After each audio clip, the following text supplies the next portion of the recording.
Gregor the Overlander, Chapter 13. Vicus and Solivet arranged to have some sort of private war meeting with the bats. "Do you need me to go along?" asked Gregor. It was less than he thought he could contribute to the meeting, and more that he felt safer when Vicus was around. Being stranded on top of a tall pillar surrounded by hundreds of bats made him a little uncomfortable. And who would be in charge if anything came up? Luxa? That was no good. "No, thank you, Gregor. We will be discussing battle positions for our forces, not the efforts of the quest. We shall not be absent long," said Vicus. "No problem," said Gregor, but inside he wasn't so sure. Before they left, Vicus's big gray bat murmured something in Luxa's ear. She smiled, looked at Gregor, and nodded. "Probably laughing at me, saying I'm a warrior," thought Gregor, but that was not it.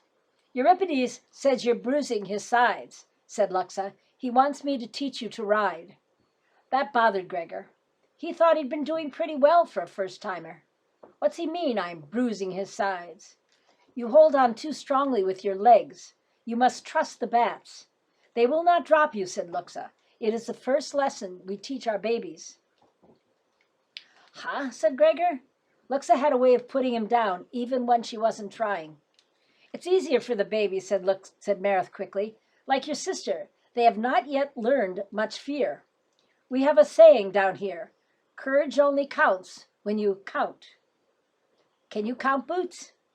Marith held his fingers up before Boots, who was busy trying to tug off Gregor's sandal. 1, 2, 3. Boots grinned and held up her pudgy fingers in imitation. "No, me. 1, 2, 3, 1, 2, 3, 4, 7, 10, she said, and lifted both hands in the air at her accomplishment. Henry scooped up Boots and held her at arm's length, the way someone might hold a wet puppy. Boots has no fear, nor will she when she masters counting. "You like to fly, don't you, Boots?" "Go for a ride on the back?" he said mischievously. "I ride," said Boots, and wiggled to get out of Henry's uncomfortable hold. "Then ride you," said Henry, and tossed her right off the side of the pillar. Gregor gasped as he saw Boots, as if in slow motion, sail out of Henry's hand and into the dark. "Henry!" said Marith in shock, but Luxa was cracking up. Gregor staggered to the side of the pillar and squinted into darkness. The faint torchlight provided by the bats illuminated only a few yards. Had Henry really thrown Boots to her death? He couldn't believe it. He couldn't. A happy squeal came from above his head. "More!" Boots! But what was she doing up there? Gregor fumbled with his flashlight. The beam was strong and cut a wide swath of light through the blackness. 20 bats were wheeling around the cave, playing some kind of game of catch with Boots. One would take her up high and flip over, sending the toddler free-falling to the ground. But long before she reached it, another bat would scoop her up gently, only to rise and flip her off again. Boots was giggling ecstatically. "More, more, more!" she ordered the bats each time she landed, and each time they dropped her, Gregor's stomach lurched in his throat. "Stop it!" he snapped at the Underlanders. Henry and Luxa looked surprised. Either no one had ever yelled at these royal brats, or they hadn't seen Gregor lose his temper yet. He grabbed Henry by the front of his shirt. "Bring her in now!" Henry could probably cream him, but he didn't care. Henry put up his hands in mock surrender. "Take ease, Overlander. She's not in danger," he said, grinning.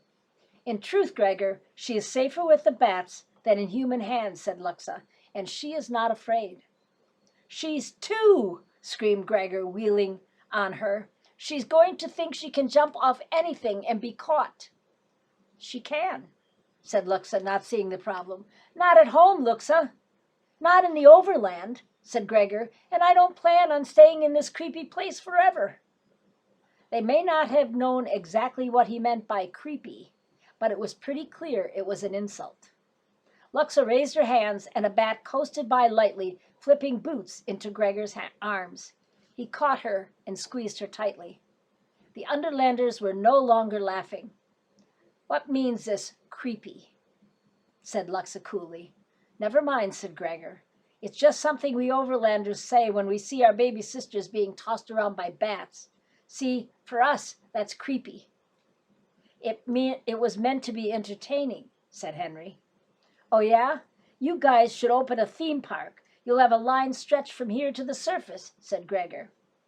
Now they really had no idea what he was saying, but his tone was sarcastic.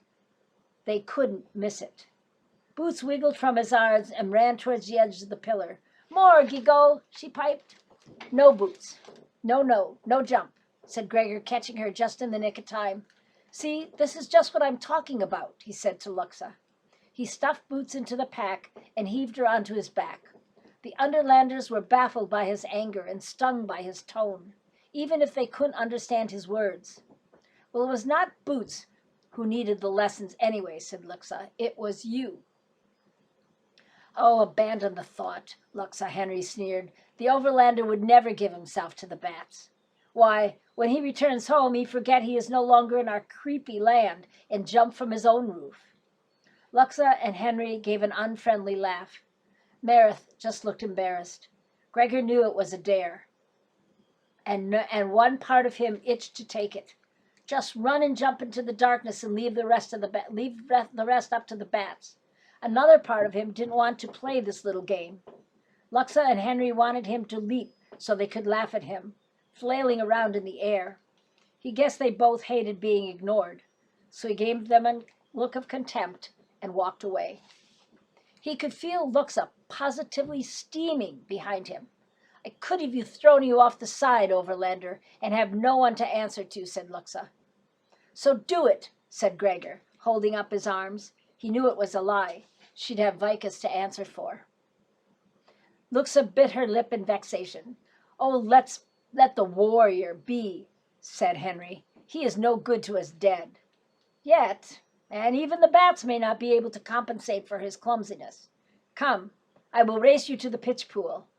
She hesitated for a moment, then ran for the edge. She and Henry launched into the air like a pair of beautiful birds and vanished, presumably on their bats. Gregor stood there, hands on his hips, hating them. He had forgotten Meredith was behind him. You must not take what they say to heart, said Meredith softly. Gregor turned and saw the conflict on Meredith's face. They were both kinder as children. But when the bats took their parents, they changed. But when the rats took their parents, they changed. The rats killed Henry's parents too, said Gregor. Some years before Luxa's. Henry's father was the king's younger brother. After the Overlanders, the rats would most like to see the royal family dead, said Meredith. When they were killed, Nerissa became as frail as glass, Henry as hard as stone. Gregor nodded. He could never hate people very long, because he always ended up finding out something sad about them that he had to factor in. Like this kid at school everybody hated because he was always pushing little kids around, and then one day they found his dad had hit him so much he was in the hospital. With stuff like that, all Gregor could feel was bad. When Vicus arrived a few minutes later, Gregor got onto his bat without a word, and they took off. He realized how tightly his legs clutched the bat's side and tried to loosen up. Vicus rode with his legs swinging free. Gregor let his legs go and found it was actually easier to stay on, more balanced. Now we must visit the crawlers, said Vicus. Do you wish to continue dissecting the prophecy? Maybe later, Gregor answered. Vicus didn't press it. He probably had plenty on his mind with the war and all. Something else was eating at Gregor now that he had his temper under control. He knew he hadn't refused to jump off the pillar only to make Luxa and Henry mad. And it wasn't only because they'd laugh at him. No mystery why he'd mentioned theme parks, roller coasters, bungee jumps, parachute drops. He hated them. He went on them sometimes because everybody would think he was chicken if he didn't. But they weren't fun. What was fun about feeling the world drop from under your feet? And those rides at least had seat belts. Gregor hadn't jumped because deep down he was scared to, and everybody knew it.